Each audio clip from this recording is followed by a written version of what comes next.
pada tanggal 9 April 1996.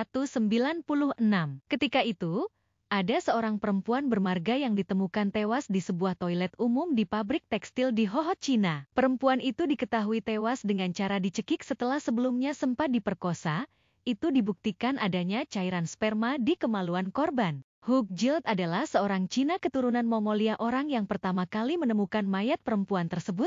Lalu Hook Jilt melaporkan penemuan mayat tersebut ke aparat kepolisian setempat. Tidak lama polisi pun datang untuk melakukan olah TKP dan mayatnya dibawa untuk diautopsi.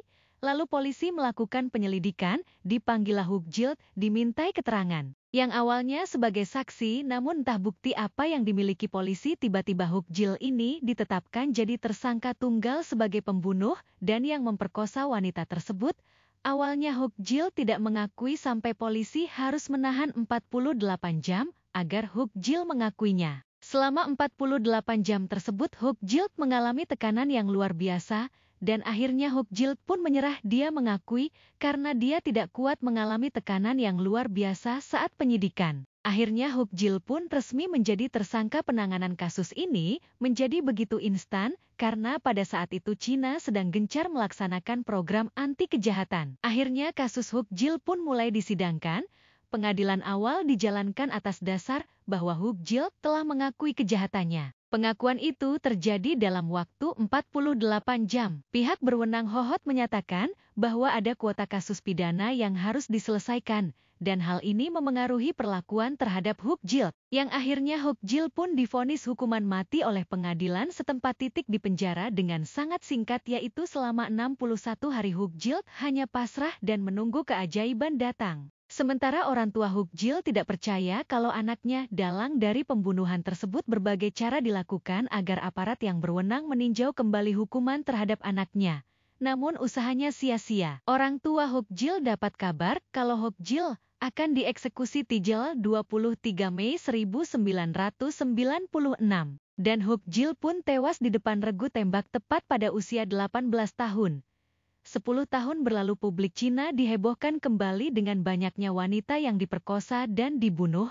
Polisi pun dengan ekstra keras melakukan penyelidikan. Sampai akhirnya polisi tanggal 23 Oktober 2005 menangkap pelaku pembunuhan berantai tersebut. Pelakunya bernama Zhao Zihong. Zhao Zihong ini menurut polisi telah melakukan kejahatan berantai sebanyak 13 kali, pemerkosaan terhadap gadis dan wanita, dan pembunuhan terhadap 10 orang dari tahun 1996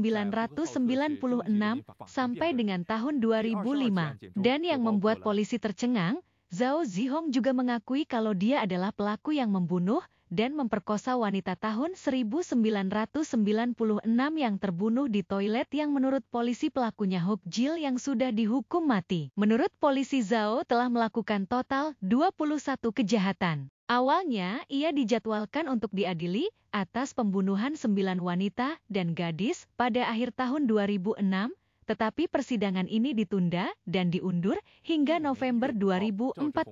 Pada tanggal 5 Januari 2015, persidangan Zhao oleh Pengadilan Menengah Rakyat Ho Ho dimulai. Pada hari Senin tanggal 9 Februari 2015, Zhao dijatuhi hukuman mati dan putuskan harus membayar 102.768 renminbi kepada para korban. Semua hak politiknya dicabut selamanya dan menerima denda sebesar 53.000 renminbi atau setara $8.464 AS. Zhao dieksekusi pada tahun 2019.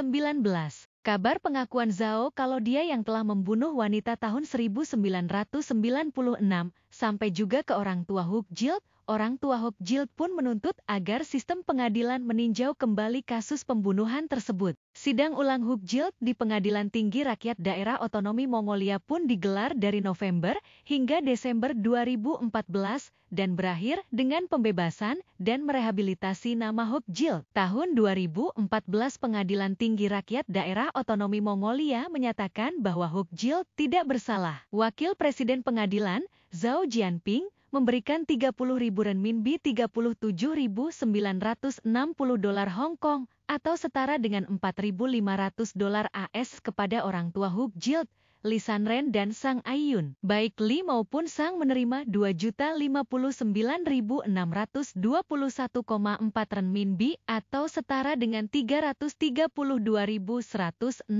dolar atau lebih dari 220.000 pound Inggris sebagai kompensasi dari Pengadilan Tinggi Rakyat Mongolia Dalam untuk mengganti lamanya penahanan Hukjild, kematiannya, kerugian yang dialami oleh Lee dan Sang, dan biaya pemakaman. Keluarga Hukjild membawa salinan surat pembebasan ke makamnya Hukjild dan membakarnya di sana sebagai simbol untuk memberitahu kepada almarhum anaknya bahwa dia tidak bersalah dan dibebaskan. Akibat dari kasus Hukjild tersebut, pihak berwenang Mongolia Dalam menjatuhkan sanksi kepada 27 pejabat pemerintah sebagai akibat dari eksekusi yang salah. Feng Jiming, Kepala Cabang Distrik Xincheng Biro Keamanan Publik Hohhot, masuk daftar hitam dan dia memiliki kemungkinan untuk diadili secara pidana. Dakwaan tersebut termasuk menerima suap, melalaikan tugas, dan mendapatkan pengakuan dengan menggunakan penyiksaan. Yang lainnya menerima hukuman dan sanksi administratif. Mereka termasuk 10 pejabat lain dari PSB Hohhot,